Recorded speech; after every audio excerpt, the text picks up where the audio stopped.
I know. Clark, why are you wearing that getup? I'll explain why I'm wearing this. And I am up, I'm just short. Now, first let's get the nomenclature down. I realize this looks like I just threw it together at random. But those in the know will recognize this as an actual honest-to-God aesthetic. See what you see before you. This is what fashionistas call deaf comedy jam, but racist. And the reason I'm wearing it, you see, re-wearing it, technically,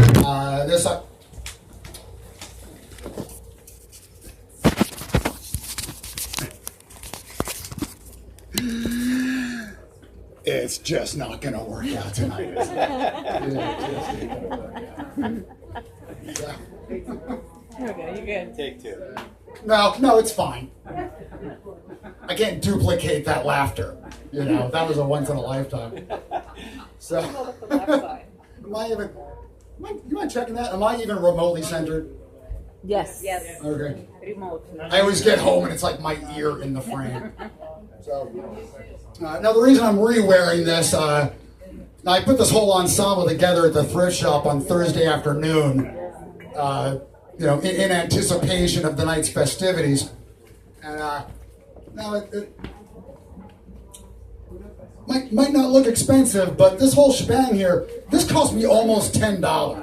All right, so that's too much for a one-off. And the other reason that I'm wearing this is because I want you to understand that the advice I'm about to give comes from a patriotic place.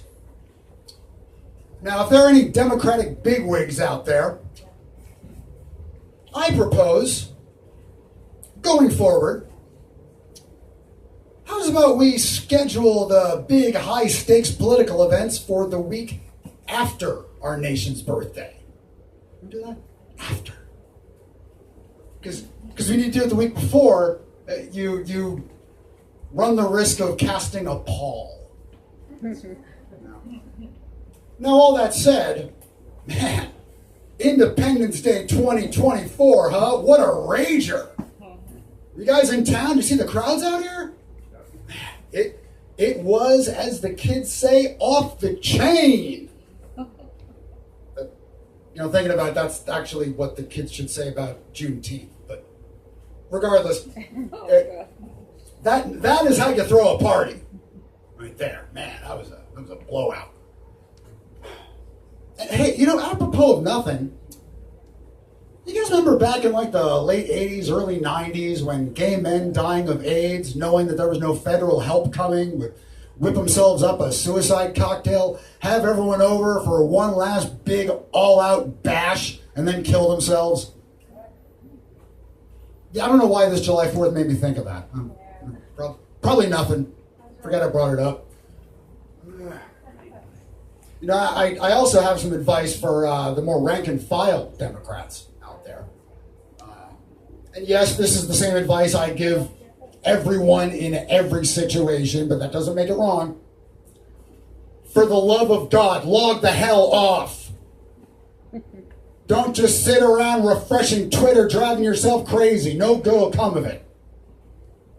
I mean, if you're the kind of person that enjoys sitting there watching, charges of ageism being hurled back and forth willy-nilly, then have at it. But otherwise, I would stay away from the internet for a while.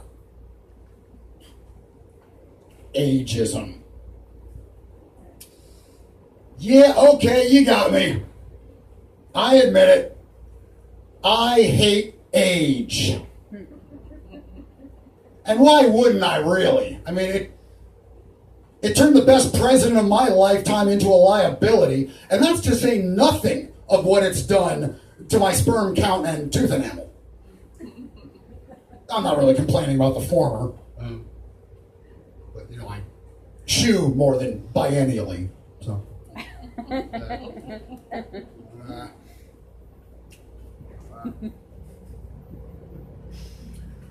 You know, a third reason I'm wearing this outfit is to illustrate style over substance. You may find yourself distracted by the flamboyance, not only picking up the material. Again, style over substance.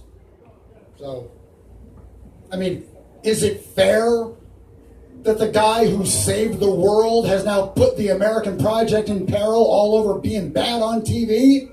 No. No, it's not fair, but it shouldn't come as a surprise. What have we always said about politics, people? Politics is show business for ugly people. We say show business for ugly people. That's actually not true. That's burlesque. But you get the point. And,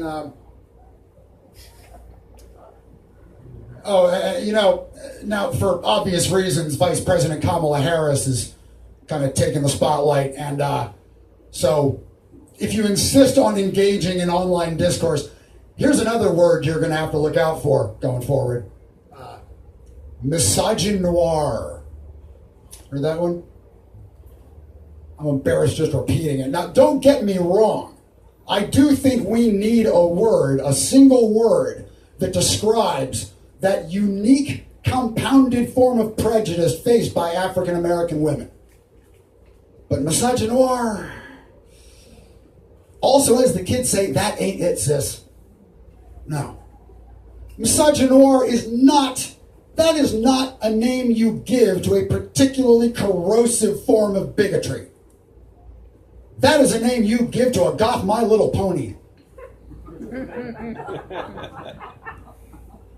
Well, look, nobody knows how this is all going to play out, but I'm willing to make a bet here. I'm going to bet that you are all about to find out just how incredibly stubborn old people can be when you try to push them out of the spotlight. Because in the face of relentless criticism over poor performance, and despite incessant drumbeat of calls to step aside and make room for someone who still has what it takes, I'll probably be back here next month. See you then.